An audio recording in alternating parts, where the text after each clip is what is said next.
la nature ou la fonction d'un mot.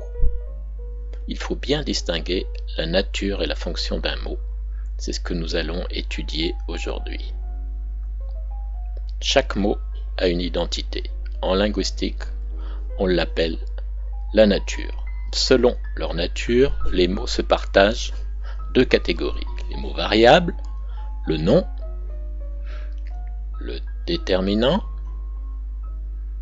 l'adjectif qualificatif, le pronom et le verbe. Et les mots invariables, l'adverbe,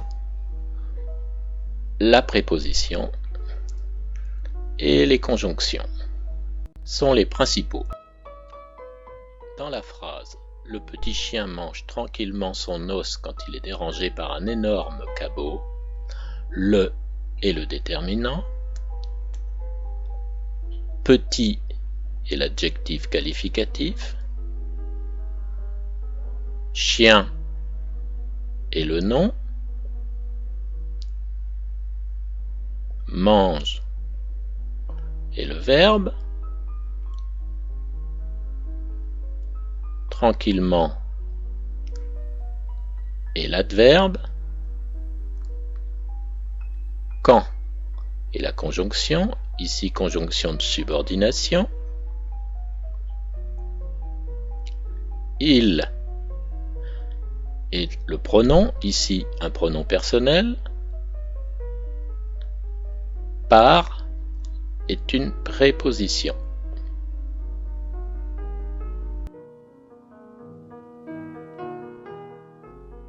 La fonction des mots.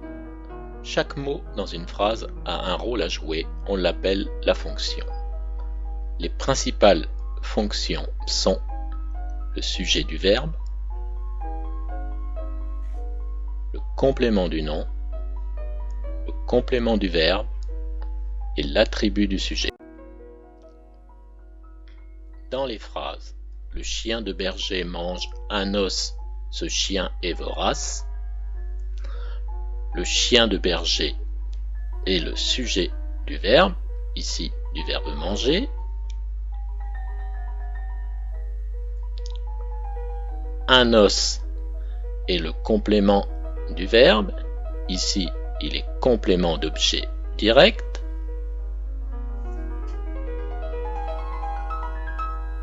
Berger est le complément du nom, ici il complète le nom chien.